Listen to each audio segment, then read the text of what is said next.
So this morning I want to talk about the trying of Plymouth's faith. And that's a big subject, so we can only partially cover it. But the trying of Plymouth's faith. And we just looked at 1 Peter, and the whole passage would apply to everything we want to say, but I can't, if I even begin to go through this, it'll take too long. I want to focus just on one verse, but if you just read the context, it's all going to apply. You see that by the end. But in verse 7, Peter says that the trial of your faith, being much more precious than of gold that perisheth, though it be tried with fire, might be found unto praise and honor and glory at the appearing of Jesus Christ. Christians will have their faith tested. There's no way around it. There's no escaping that truth in a world such as ours, a sin-cursed world that, really just hates Christ and hates what Christ stands for, whether they pretend to not be that way or not. That's how it is. And so contempt and hatred and persecution is always going to be there for God's people. Jesus says, they hate me, they'll hate you. And so Jesus said also that if we are to be his disciples, we need to take up our cross and follow him. So there is a cross to being a Christian. You wouldn't know that by listening to some of these prosperity teachers and the Joel Osteens of the world, but there's a cross to being a disciple of Christ. Jesus told his disciples that in the world ye shall have tribulations, but be of good cheer, for I have overcome the world. Now, when Jesus says that he has overcome the world, that's a very reassuring, positive, good message that has a lot of meaning to it. But Jesus overcoming the world, that does not mean that we're not going to have tribulation. He said we would in the same sentence. He says, in the world ye shall have tribulation. So be of good cheer, overcome the world. But by saying overcome the world doesn't mean, so you're not going to have tribulation. That would contradict what he said. And that tribulation that we will constantly, it'll ebb and flow to different degrees and phases of our lives, that tribulation that we'll face is meant for our spiritual good. And whenever it comes our way, our immediate reaction is, why? Well, why do we ask why? It's for our spiritual good and our strengthening, and maybe the Lord's using us for the spiritual good and strengthening of others who observe us in that situation. Peter says that such trials are for the believer, quote, more precious than of gold. Do we really look at it that way? Our trials are more precious than gold? What's gold an ounce now? It's astronomical. Well, so our trials are better than that? Well, that's what Peter said. That strengthening that we receive through the testings that the Lord brings our way is an investment. It's an investment for the strength that we'll need tomorrow. The testings and trials that we are in today are an investment for the testing and trials we'll experience tomorrow. And we'll build and build and build. That's the whole essence of maturity. Everybody gives a testimony. It's about something bad that happened to them. And here they are with a big smile on their face talking about it. So there is a proof. Jesus said it, and we all acknowledge it. But then when something bad comes our way, woe is me. Why? This is what we do. Look, I do it. It's like a knee-jerk reaction. I broke my ankle. Why did I do that? I'm complaining on the way to the emergency room. I say, wait a minute, I'm a stupid dope. I prayed for this. I guess it's our go-to stupid mode as human beings. And we ought to know, at times, those trials and testings that we will face can be intense. Because he says that the trial of your faith, being much more precious than of gold that perisheth, though it be tried with fire. And obviously that imagery is meant to talk about, sometimes they're going to be hard, really hard. And we should be prepared for that and not dismayed and confused. But so many times we become that at the slightest bump in the road, So how are we to prepare for these trials? That's a question actually bigger than what I'll take time to do here, but I'll give you a little, you were just kind of thinking of one little slither of that proper answer. How are we to prepare for such trials that are in our future? Well, how did Paul prepare the Corinthian believers for the trials that they would face? Look at 1 Corinthians chapter 16.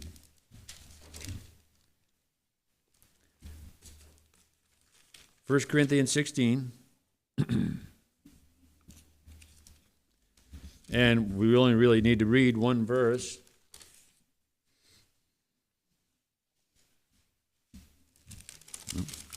Wrong chapter.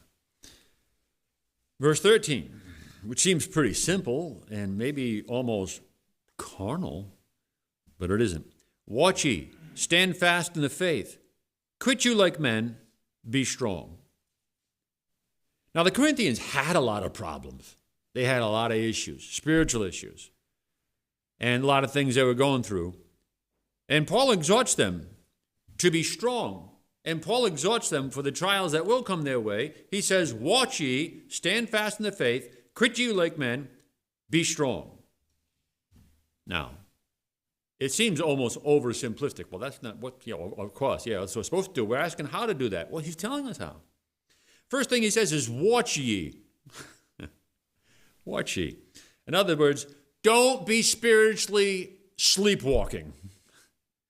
Which is, if you go to the average church, you walk in there like a zombie sleepwalking. And they send you out almost on a stretcher. You're out cold. Once you have enough of the Jesus rock and roll, you're out cold. At least you're semi-awake when you walked in. You go out worse than when you came in. That's how a lot of churches are, in my opinion. But Paul says, don't be spiritually asleep.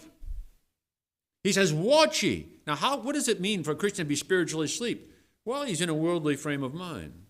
Doesn't mean he's out, smoking, drinking, and cheating on his wife, although I suppose that does happen some. But it's just, there's a worldliness. Your main focus is the affairs of this world. They're backslidden. They're unattentive to spiritual things. And not that they're against them. They want to be better in that, but they're all consumed with the affairs of this world because they're approaching these things through their own strength and wit. And so they've got a part-time job of worrying about what they can do instead of giving it to the Lord and trusting him, and they just do what you got to do and you got to do it. The believers need to be alert. They need to watch, which means seek first the kingdom of God and his righteousness. That's what it means to be awake, okay? So he says, first of all, you got to be watching. And the Christian community today is sleepwalking. You got to be watching. Secondly, he says, stand fast in the faith.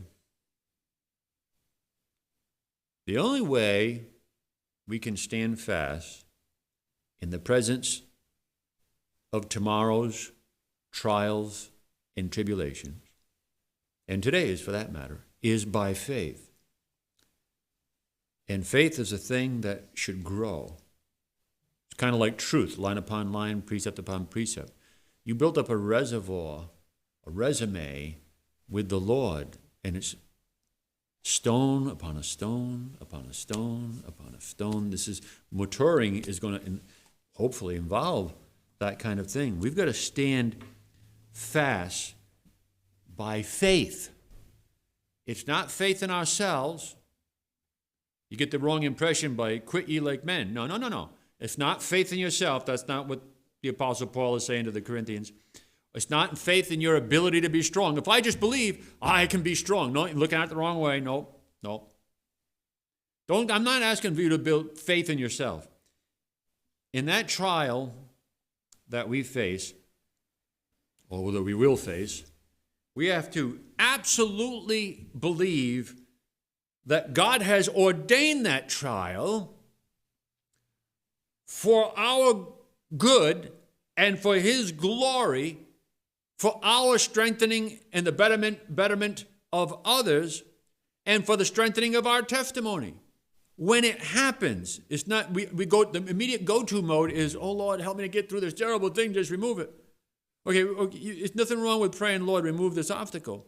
But before you say that, say, while I have that, Lord, Help me to be used in it. This is an opportunity you've given me. I know easier said than done, but that's what we're supposed to do. And when we say, okay, this trial that's before me, it's bad, but I know God has ordained it. He doesn't make any mistakes. All things work together for good. And I know that, and we have to understand this, that God's doing this for our good. And we have to absolutely believe. We have to know by faith that he will not suffer us to be tempted beyond that which we are able. You got to be thinking of that going into the trial. And it just it shifts your perspective during the trial. And the last thing he says is, quit you like men, be strong.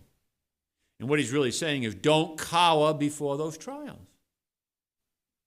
And again, I think it's a knee-jerk reaction. We cry, we whine, we complain. Oh, why did it happen? Oh, man. Then we come around like, well, maybe the Lord's doing something. Then we have to climb our way out of the hole. But we really ought to train ourselves by the exercise of faith to not cower before trials. When those trials come, Paul's saying, act like a man. Quit you like men. That's what he's saying. Act like a man.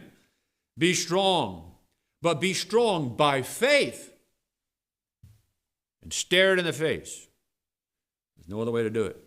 I've told you many times that when there's something I don't know how to proceed, a lot of times it has something to do with, like, you got to counsel someone and you're not so sure about their ability or maturity to receive good counsel.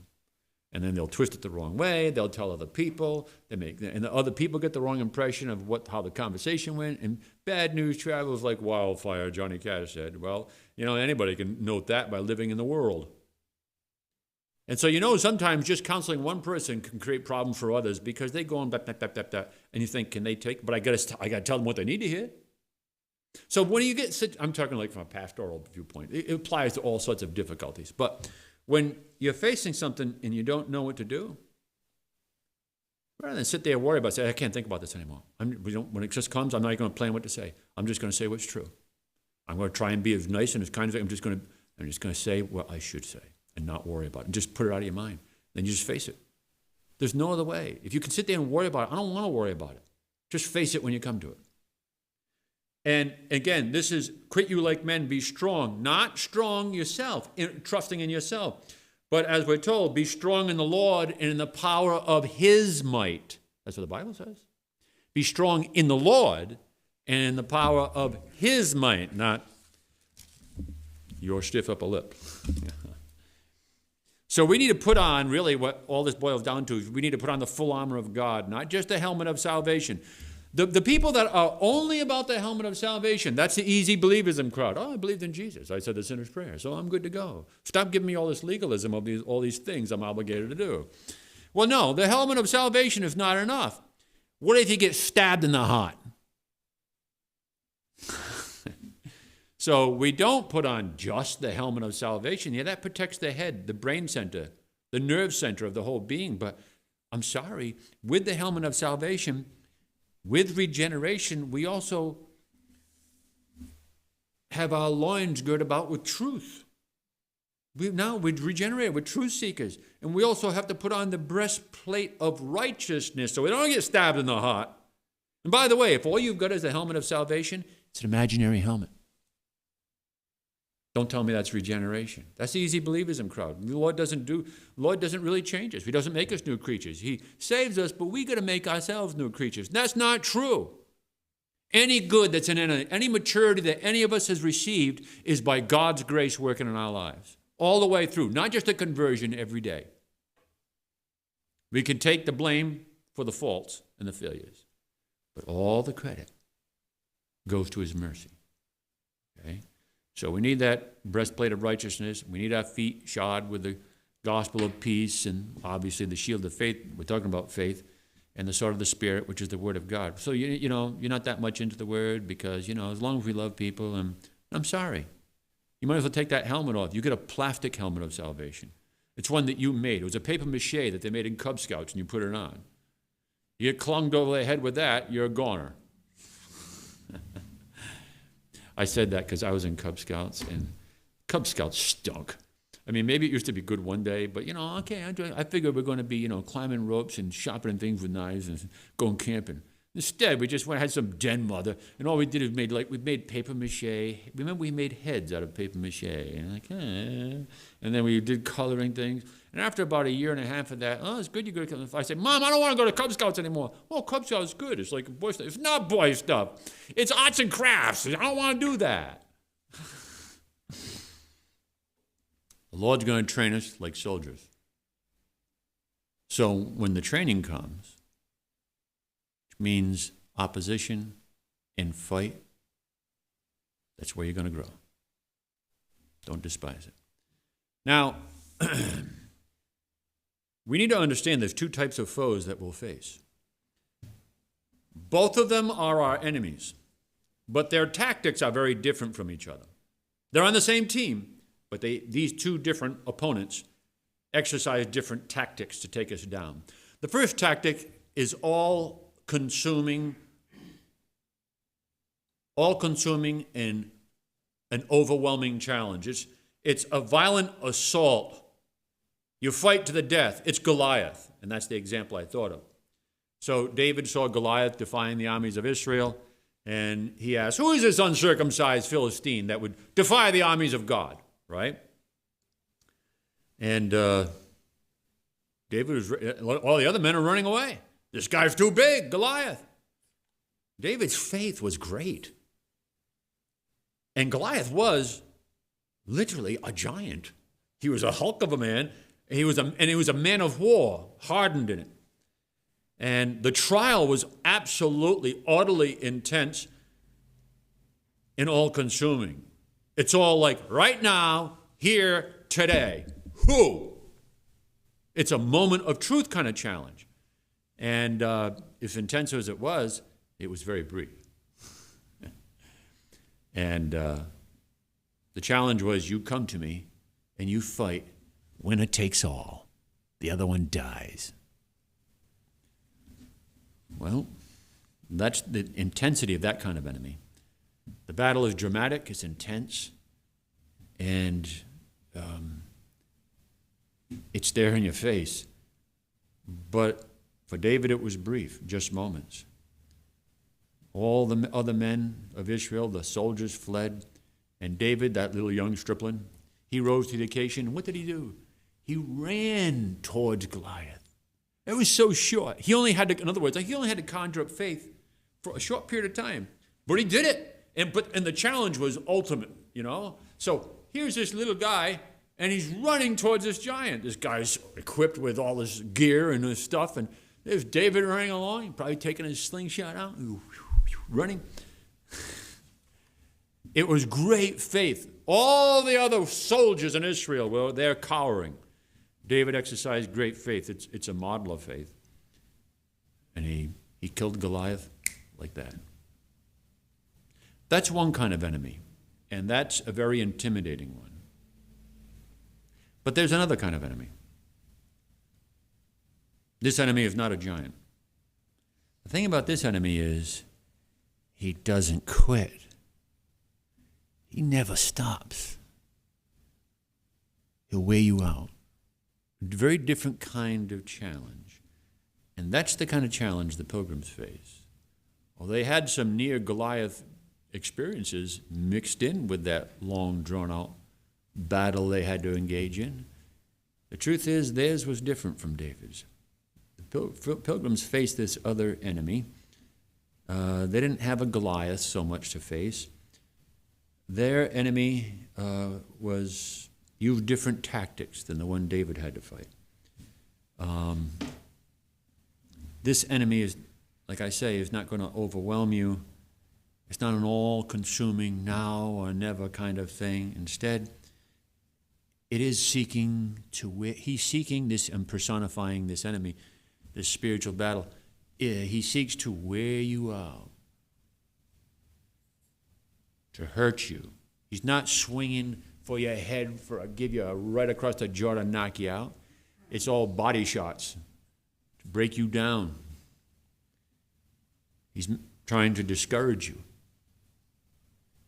And he comes at you again and again. In a sense, this kind of enemy is playing with your mind more than anything else. Goliath's just going to come and cut your head off. This one is playing with your mind. He's unrelenting. In a sense, it's very much like they say, a death by 1,000 cuts. You can have one thrust right through the heart or 1,000 cuts. Two different kinds of tactics. We see this enemy in Psalm 88, if you don't mind going there for a moment. Psalm 88.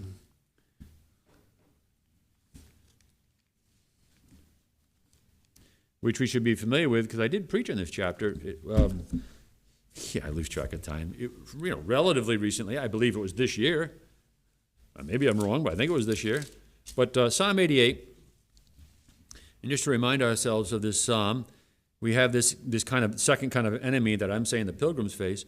Verse 1, O Lord God of my salvation, I have cried day and night before thee. See, day and night, but it's still going on. Let my prayer come before thee. Let my prayer come before thee. Does he feel like maybe it hasn't been reaching him before? Incline thine ear unto my cry.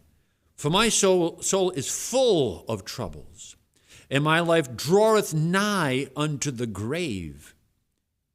I am counted with them that go down into the pit. I am as a man that hath no strength. So all the fight seems to have gone out of him. Seems like the psalmist has been worn out. Verse 7, Thy wrath lieth hard upon me, and thou hast afflicted me with all thy waves, Selah. We don't know what it was the psalmist was experiencing. We don't really need to. But he understands it's all within God's providence. Verse 8, Thou hast put mine acquaintance far from me. Thou hast made me an abomination unto them. I am shut up and I cannot come forth. All your friends have forsaken you. Everything's going so wrong with you. I don't know. Are they thinking like, oh, okay, what's his problem? And is the Lord dealing with him? Kind of like with Job. Or something else. Maybe he's just in such a sad state. People don't want to see him. It's awkward to talk to him. He's in such a... And if you get something like that, and all of a sudden your friends don't come around, it might not be they don't love you. They don't know what to say to you. They don't know what to do, and they're intimidated by it, and they probably feel bad for not going, but they probably should go. But it's what people do sometimes, and you find yourself alone in your misery. Well, it seems that's like what he's saying. Mine eye mourneth by reason of affliction. Lord, I have called daily upon thee. I have stretched out my hand unto thee. But you see, he still has this problem. The enemy's not quitting. Verse 14, Lord, why castest thou off my soul? That's how he feels. That's what it feels like. You've cast me off, Lord. Why hidest thou thy face from me? Don't you hear my prayers? And look at verse 15. This is kind of central. I am afflicted and ready to die from my youth up. This is something, whatever it is, he's had his whole life, and the Lord hasn't removed it. While I suffer thy terrors, I am distracted. Yeah, well, if we had something like that, we might be distracted too. Now look how it ends. Thy fierce wrath goeth over me. Thy terrors have cut me off. They came round about me daily like water. They compass me about together. Lover and friend hast thou put far from me. See, they've forsaken him. And mine acquaintance into darkness. And I remember when I was preaching that, that's how the psalm ends. It's the only psalm that I'm aware of that ends. See, oftentimes you say, Lord, why is my soul cast down? And then he complains, his complaint through the psalm. And then towards the end of the psalm, what am I saying? Hope thou in God. He's my strength and my sustenance. Hope thou in God. But there's no resolution to this psalm. And my conclusion is, why was there no resolution to this one? Because some people inherited hardships from birth, and they die with them. So they need a psalm too. But does that mean God isn't with them? No. Is that the point of Psalm 88? No, absolutely not. But there's some people that carry burdens through their whole lives. And now the Lord's called you to that. This enemy is long at the battle. He's unrelenting. He isn't a giant. He doesn't overwhelm, but he never quits. It's never ending. Never mind the trials and tribulations they experienced in England, the Pilgrims. Having their houses taken, people being put in prison. You can't meet, it's illegal, you got to go to the state church. They said, we can't do this anymore. Then never mind the problems they had trying to just get over to Holland, the double crossing that was taking place. Never mind the problems in Holland when they felt like their children were being lost to that culture. They couldn't get jobs. They didn't have the skills for that kind of... So the young people began to join the military in a foreign nation. They said, we're losing our children. It's time to go to the New World. Never mind all the troubles and trials of so many things they had to go through. On December 7th, 1620, they haven't even really made a home yet in the New World yet. They're scouting things out. And William Bradford's wife, Dorothy, drowned at sea, going over the edge, falling off the edge of the Mayflower. While her husband's out scouting the barren wilderness. If you ever go to the tip of Provincetown, it looks like a barren wilderness. It really is. And in the winter, and you're out there in a boat. We came over there for this. What's become of us? And some people say, well, we think she committed suicide. There's no evidence for that. And the evidence that some people give, you come to find out. Look at real historians write about it, not like pop things online. Online, I'm so sick of seeing AI. Everything's fake online now. You go to YouTube, it's all, I watch this big speech by Elon Musk. I say, what's he saying about this? Some certain thing. And I'm watching, I begin to realize as he's talking, and it looks perfect, but you see this little, around his head, as he moves his head, a little space there. Wait a minute. Because he kept talking, but he really wasn't he was saying, well, Marjorie Taylor Greene said this, and Trump said that. Marjorie Taylor Greene this, Trump said that. So I'm trying to, this thing that she's now resigning, and he's trying to talk about it, and he keeps going back and forth and back and forth. Wait a minute, I see that little edge around his head. Sure enough, it's all fake, it's all lies. It's not him talking. AI is preparing us for nonstop propaganda and never-ending lies. That's what it's for, to manipulate us and control us. Beside the point, but we're just getting better at being liars because we've got the technology to help us out. Well, Dorothy died that first winter, the very beginning, December 7th.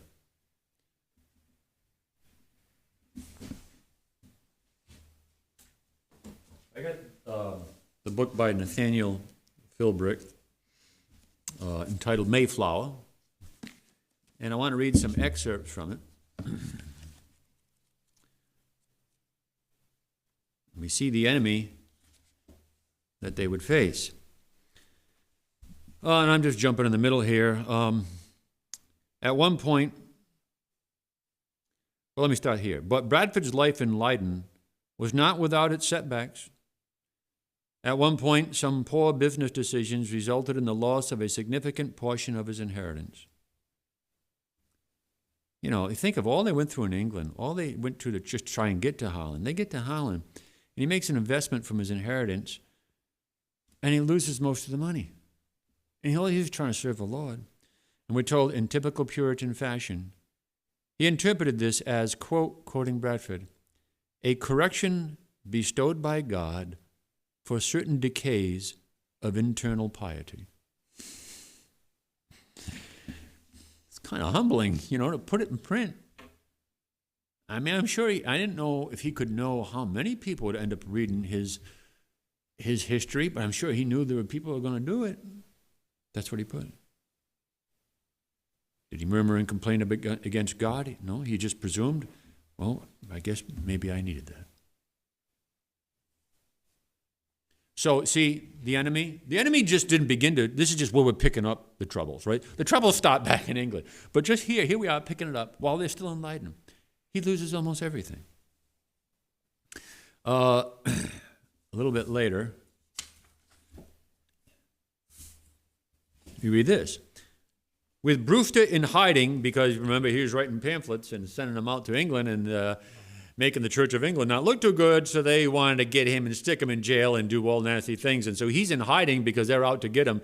Brewster wasn't fooling around. He was going to tell them the way it was, but he had to flee for his life and do this on the lam, you know. So he was a fighter. With Brewster in hiding, the Pilgrims looked to their deacon, John Carver, probably in his mid-30s, and Robert Cushman, 41, to carry on negotiations with the appropriate officials in London to get all their affairs in order so they could eventually come over here. By June 1619, Carver and Cushman had succeeded in securing a patent from the Virginia Company. But the Pilgrims' plans were still far from complete. They had a patent, but they had not, as of yet, figured out how they were going to finance the endeavor. That's kind of important. What if no one will do it? What is all this for? But William Bradford's faith in the undertaking was so strong that he sold his house in the spring of 1690, even though they had no financing, no one that's going to back this. And if they can't do that, it all falls apart. He sells his house to prepare for it. So, we haven't got financial backing yet. I mean, you think you wouldn't even take the first step till you know you could secure that, then you do your plan, right? That's what you do. I mean, if you're starting a business, that's what you do. Well, no, Bradford's like, the Lord's calling us elsewhere. And so it's the first challenge was faced. No, not the first, but here he is meeting it.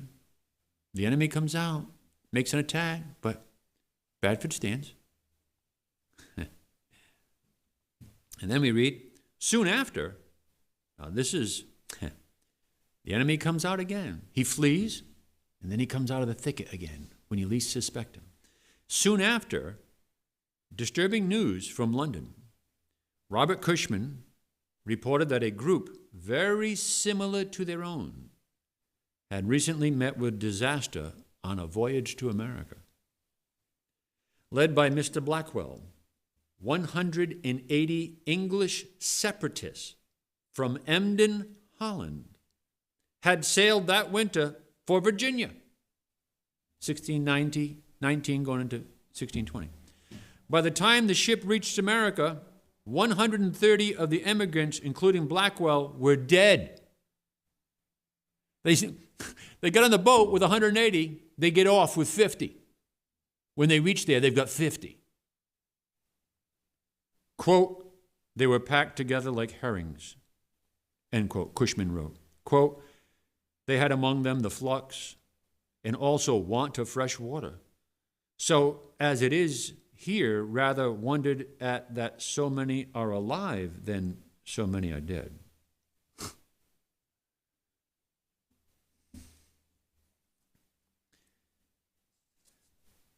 This, he continues, still the news was deeply troubling to those in Leiden.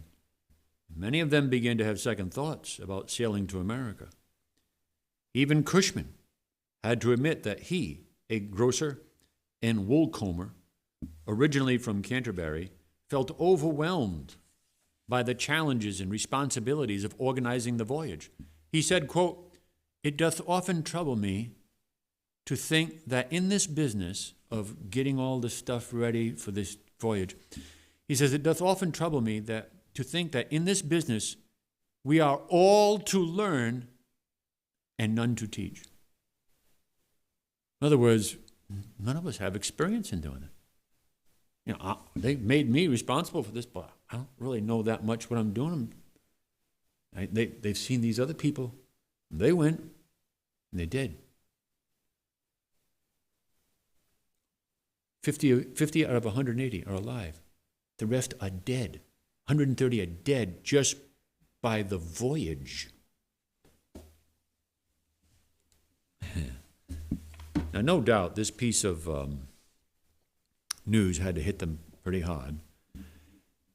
These were fellow separatist Puritans from Holland who had attempted the exact same thing they're trying to set up to do themselves now. And they're still in Leiden. The Pilgrims are. They hadn't even secured any financing yet. Which is to say, after seeing that, we could maybe this isn't God's will. They could back out. I mean, it just seems like God isn't with the whole enterprise. He wasn't with these brethren. They were like-minded brethren, but look how Providence brought that out. You can only imagine how that played with their minds. And then add to that, many of the congregation that were planning to go on the first trip, upon seeing all this, they were backing out. As the spring of 1620 approached, many had decided to wait until those in the first brunt, end quote, had cleared the way for them. Well, we'll go on the second trip. We'll see what happens with those who go first. And they were planning to go the first trip, but people were backing out. They're getting scared. Gideon's army. Still others, such as Bradford, had already sold their homes and had long since been ready to depart. A census of the congregation revealed that only about 125 people, a third of their total number, would be departing for the New World. Now, there are other crosses that they would bear. Thomas Weston had hoped to obtain a fishing monopoly in the New World, in the area where they would be settling, which would have given them more fish because other people wouldn't be allowed legally to fish in that area. And with them the only ones, it wouldn't get fished out by a bunch of competition. So they'd have more fish, and they'd have greater profit because they're the only ones doing it. And but it became clear after trying to do this for quite a while, it wasn't going to happen. They couldn't obtain and secure the legal documents to have that monopoly for that area. Now, the merchants in London that were financing this whole thing, they were under the impression that they were going to have this fishing monopoly. And when they come to discover that it didn't seem like that was going to happen, well, they weren't so keen on, wait a minute, this is not a safe investment. If you want us to invest, we've got to change our demands. And so they did. The initial terms were that the Pilgrims would work 4 days a week for the investors. Everything they did was for them, 100%. Then they'd have 2 days a week for themselves. So, in other words, you gather and plant and harvest your own food. You build your own houses. You construct any fortresses you might think you need. You go hunt and fish so that you can eat and live, make your own clothes. You get 2 days to make it so you can live. 4 days is for our profit. 2 days so that you can survive. And that leaves 1 day for the Sabbath, which they would recognize. Sunday. That was the original plan. But after they found out, no fishing monopoly, they thought they were going to get a lot of them income from the fishing. After they found that out, well, we changed the terms. And so the London merchants say, no, instead you work for us 6 days.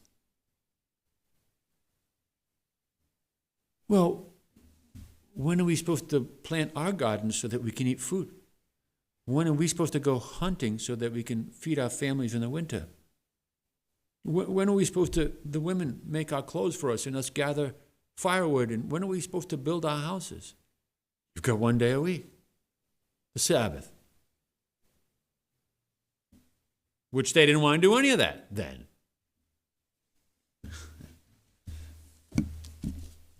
Those were the renewed terms. I'm sure the terms were kind of like, take it or leave it. And we read this. Robinson and the Pilgrims in Leiden vehemently objected, claiming that the new terms were, quote, fitter for thieves and bondslaves than honest men, end quote.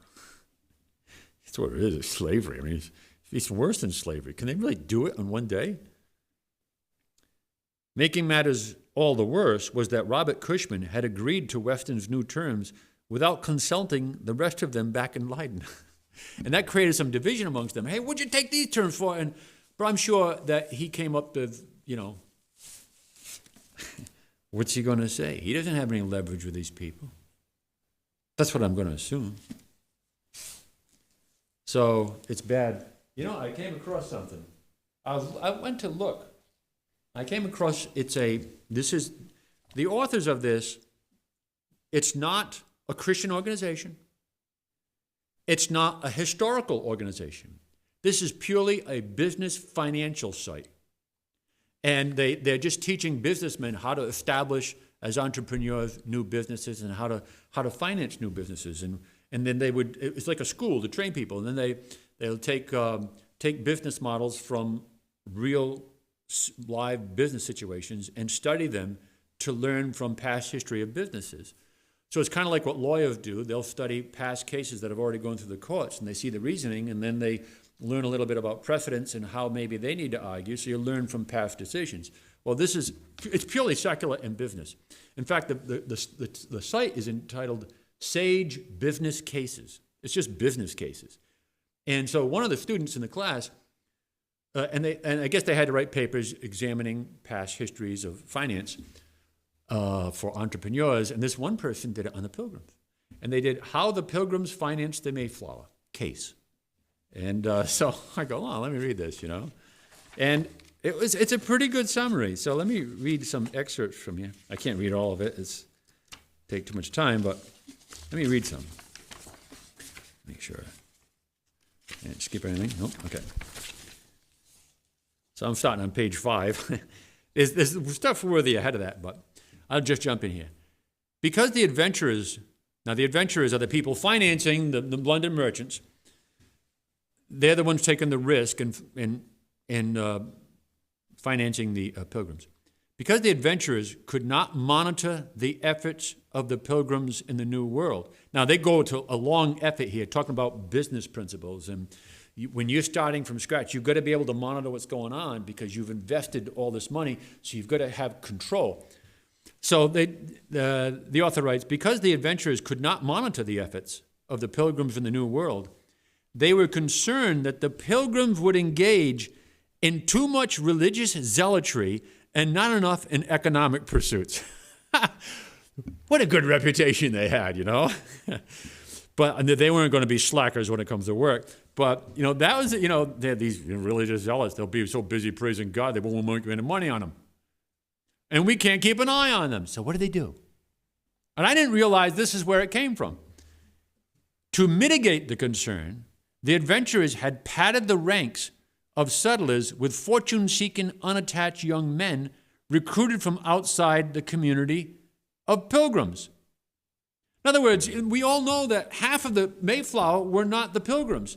They're like, we just say, they were, people that were industrious looking to seek their fortune. And we just think it was a ragtag group. No. These adventurers said, wait a minute. We got to keep an eye on these people. Let's just get a bunch of secular young men that want to just, seek their fortune. And we can get intel from them. What are these Pilgrims doing? They're so busy worshiping Jehovah. We're not making any money. We'll cut the strings. And so they're kind of like spies. I don't know if they were thinking of them as spies per se, but they put them there to keep an eye on the Pilgrims.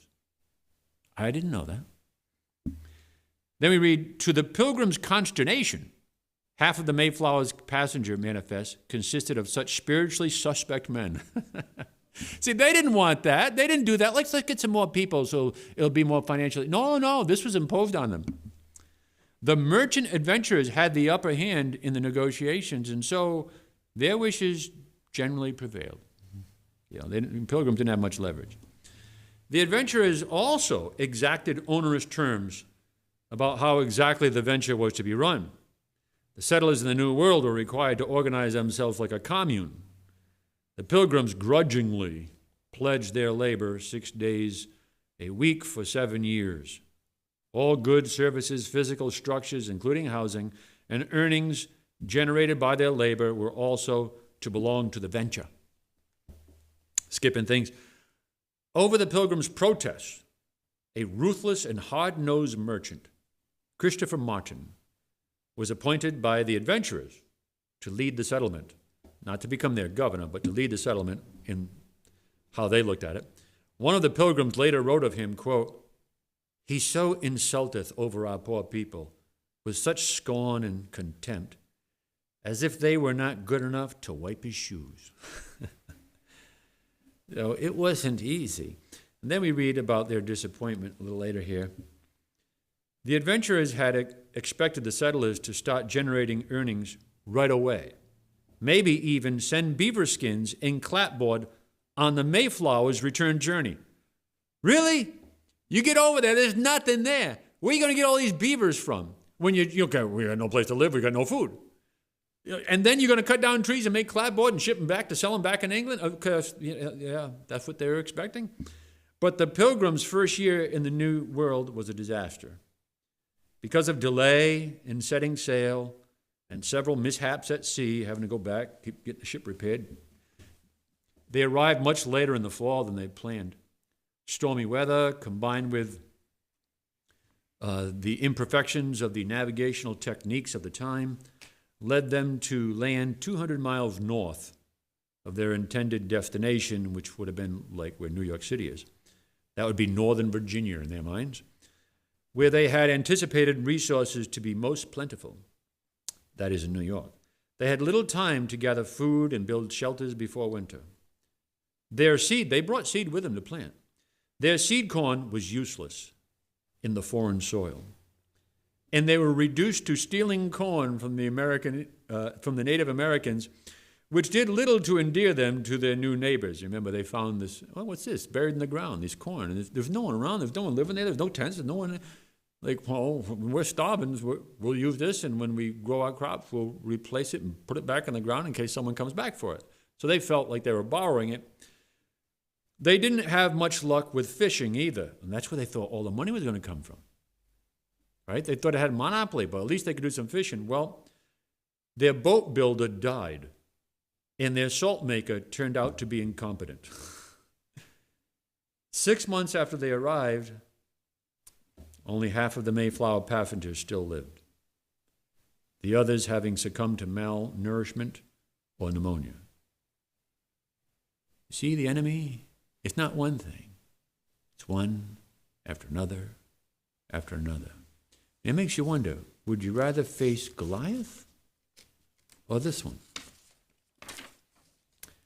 The survivors spent the following spring and summer building structures to live under and scouting for trades with the natives. In the fall, the survivors were greeted by the Fortune, arriving from England, bearing few provisions, more mouths to feed in the form of new settlers, and a letter from the adventurers expressing their impatience, which read this way, quote, "That you sent no lading back is wonderful," Weston wrote sarcastically, "and worthily distasted." He says, "I know your weakness was the cause of it, and I believe more weakness of judgment than weakness of hands." Oh, big talk from him. "A quarter of time you spent in discoursing, arguing and consulting would have done much more. The life of the business depends on the lading of the ship. You got to send stuff. We can't come back with an empty ship." And he's complaining. Fortunately, we're told the author writes, a trade with some friendly Native Americans had accrued a large stock of furs, which they shipped to London on the Fortune, along with a plea for more provisions, please, and stop sending us so many people that we have to feed when we're struggling here. So they sent them these furs that are going to get them off the hook some for a while. As the author writes, as luck would have it, the Fortune was looted by French pirates, and only the plea made it to London, which made them look weak. See, so it's one thing after another, and we're just looking at it really the business end, and some of the personal suffering. Over the next few years, bitter disagreements played out among the adventurers as to whether they should raise more capital for reprovisioning and how long they should continue to raise funds. As was the practice at the time, additional capital would have to be raised by levying a new compulsory assessment on the existing shareholders. Some adventurers considered it throwing good money after bad. Some, like Wefton, bailed out by selling their share to a more patient among them. Some sent stopgap provisions privately on credit. Well, I have to say, to their credit. Others sued each other over various legal matters. Sounds like a total mess. And this is all going back in England. They don't have any control over it. The New World settlers concluded that the Pilgrims concluded that the London adventurers were not useful for anything more than sending the necessary provisions unreliably, unwanted settlers regularly, and harrying letters unfailingly. It's just... In 1626, the leaders of the settlement agreed to swap the equity of the London adventurers for debt. In exchange for all shares and the venture's assets, such as fur trading rights, the leaders of the settlement agreed to pay the adventurers 9 yearly installments of a certain amount of money. The repayment guarantee was backed by the leaders' personal credit. Imagine Bradford was part of that. In short, the payments were not made on schedule due to competition from other European settlements springing up all over the Atlantic seaboard. Well, so much for that monopoly, right? They knew that, but it was far worse. Everybody was now coming over fishing. The Pilgrims' fur trading and hunting. The Pilgrims' fur trading did not turn out to be as profitable as hoped. Additionally, their agent in London embezzled their cargo that was supposed to go towards paying the debt. There's no end to it. How many questions are going to arise? You have a church business meeting. What are we doing? Where is the Lord? Psalm 88. The debt was rolled over several times, and the ownership changed hands. You don't even know who you're dealing with anymore. The final payment that discharged the debt was eventually made in 1645, 25 years after the Mayflower had made its famous voyage. A great majority of the Pilgrims had died by then. For most of them, this is all they ever knew, this stuff. It's just, it's kind of interesting to read it in a business report, to study financing.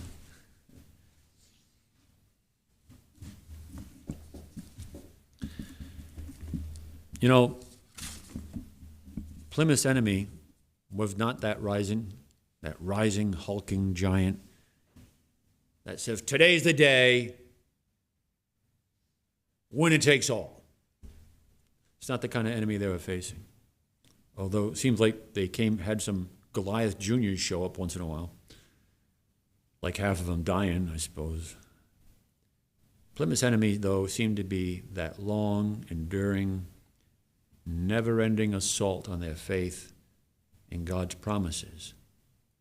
And it would continue to assault them day after day, year after year, right up until the very end.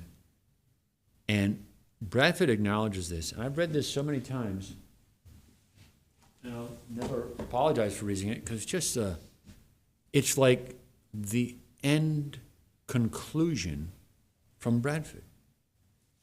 And I'm reading it for a different purpose. You can use what he wrote here for so many different purposes, which we've done. And I read it for a different purpose here this morning. And so Bradford writes at the very end of his life, in his old age, he says, O sacred bond, whilst inviolably preserved, how sweet and precious were the fruits that flowed from the same. But when this fidelity decayed, then their ruin approached. Oh, that these ancient members had not died or been dissipated, if it had been the will of God, or else that this holy care and constant faithfulness had still lived and remained with those that survived and were in times afterwards added unto them.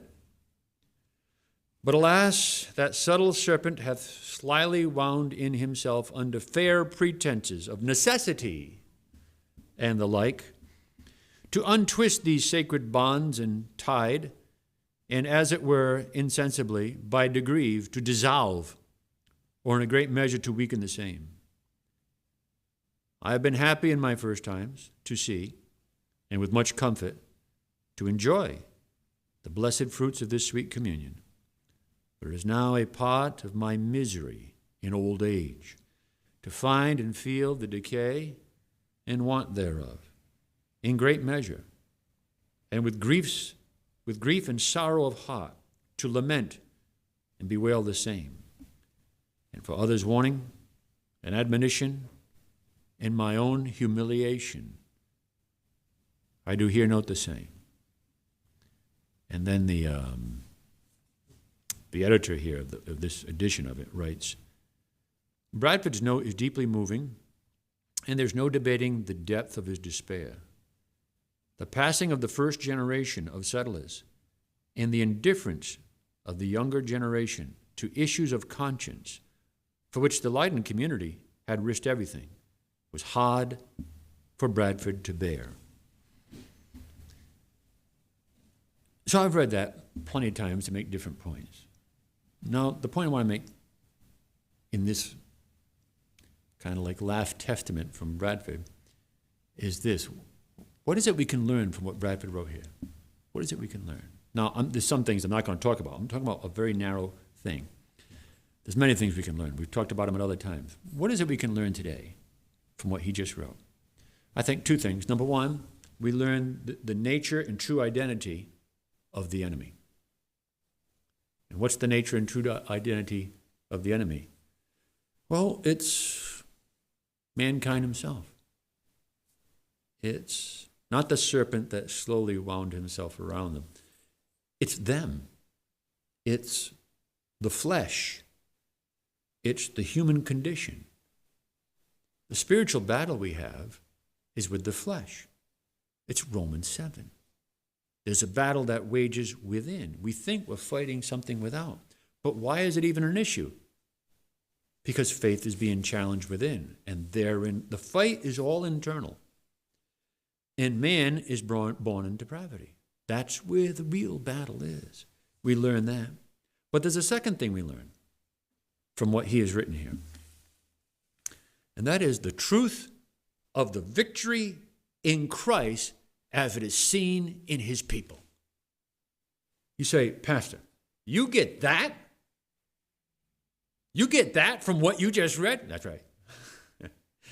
You see that in this depressive quote, the victory of God's people. You see the victory of Christ in his people from this depressive quote of Bradford? Yes, I do. I want to explain that. For instance, he starts off by saying, O sacred bond, whilst inviolably preserved, how sweet and precious were the fruits that flowed from the same. Now, the next sentence is, but when this fidelity decayed, their ruin approached. Yes, I know, there's all the bad stuff. But he starts off by saying, O sacred bond, which inviolably preserved, how sweet and precious were the fruits that flowed from the same. See, he's saying this in his old age, in the misery of his old age. And what is he doing? Yes, he's telling how bad it was, but he's still glorying in the spiritual bond that first generation had of the original, and he's looking back on it with fondness. He isn't saying, and you know what? After all these years, it all came to naught. Was it worth it? No, that wasn't his conclusion at all. He was saying it's bad. But he's reflecting how sweet and precious were the fruits that flowed from the same. And then later on he says, I have been happy in my first times to see with much comfort, to enjoy the blessed fruits of this sweet communion. Then he says, but now it's a misery in my old age. But wait a minute. He says, I have been happy in my first times. What are the first times he's talking about? He's talking about that first generation. He was happy. He's talking about his happiness is in reflecting on the very days where all those tribulations were happening to them. You ever thought about that? That's what he's talking about. He's talking about it in his old age, maybe like almost on his deathbed.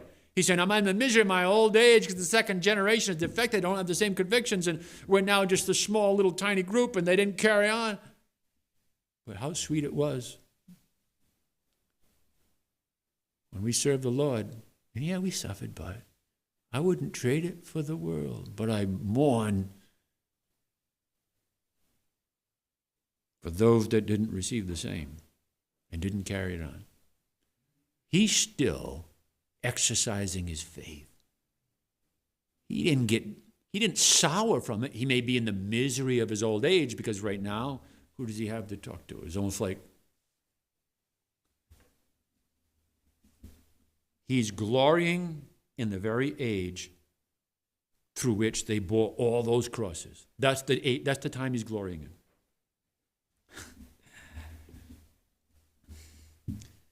And then he says, and somebody say, well, everything began to change around Bradford through the years. And Bradford would find out just who it was that would let him down. Pastor Gugini, Brother Jim, you'll be surprised who will let you down. Well, William Brad found out who would let him down. Who's that? Well, he tells us it's the next generation. Their own children. Out of necessity and the like, he says, which means, oh, well, we've got to do this. There's better employment over in this other town. And you really have to, or you'll just be more financially prosperous. Let's be clear. Well,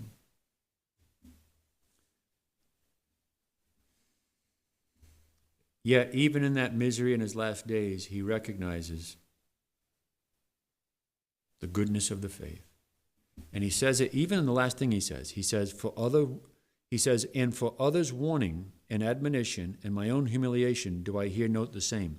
I see it, that to me that's a very positive statement. It doesn't sound it. But he says, and for others' warning and admonition.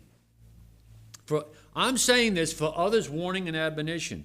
In other words, he's continuing to encourage another generation that might read his writings. He's continuing to strive to warn future generations of what they need to be look out for. Look, this is what happened to us. I want you to know about it. And because he's concerned, he isn't saying, you know what, I'm not sure if it was worth it. I'm not sure what I believe. No, that didn't change at all. He's still trying to instruct the next generation in the same faith he held. He's not letting loose of it. So I know the words sound very sad, but there's victory in the words. It's like there's victory in the words of Stephen. Lay not this sin to their charge. Oh, it sounds so sad. And words of victory. And then he says, and for other warnings and admonition, and my own humiliation, do I here note the same. When he says my own humiliation, in other words, I tell you this for my own humiliation. Is that a positive thing? Yeah. He's basically saying, in essence, to prevent me from exhibiting pride and worldliness through an incomplete recounting of our history, just to make us look good. I'm going to tell you the truth, even with all its warts and horror, which will maybe discourage some from the Christian faith, but I will tell you the truth. And it's humbling to me to have to admit it, but he's doing it for the benefit of future Christians because he still believes in the faith of Christ and he still loves the memory of the days when they were persecuted and under the gun and hardship because there was a bond that held them together and they loved Christ and one another. Till his dying day, he was faithful to the Lord, faithful to the truth, faithful to be the teacher of future generations of Christians. To me, William Bradford reminds me of Job. Though he slay me, yet will I trust him. He's in the misery of his old age, he said this. And then Job said, I will maintain my own ways before him.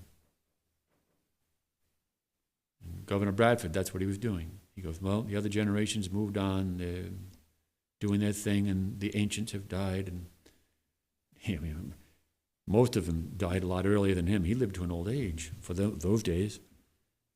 And in the misery of my old age, yes, it's hard now, but I will maintain my ways before my God. And thus, to my own humiliation, I tell you the truth, so that you can learn and not doubt the Lord our God, because what he did for us was good. That's his testimony. And you know what? That's our history. Compare that to when you turn the news on now and what goes on in politics. This is our history. Let's bow our heads in prayer. Heavenly Father, we thank Thee for this history which You have given to us. It is not of man. It is of our God. And we thank Thee for Jesus Christ, who changed that young boy, William Bradford, into the man, leader, and historian and Christian example that he became, not just to his own people, but to future generations, even for this assembly in Foster, Rhode Island all these years later, which he could never have imagined. But this is your story. This is the glory of Christ shining through His people. May we live to exemplify the same. Give us the grace and the strength to do it, and may Thy will be done on earth as it is in heaven. We pray this in Jesus' name. Amen.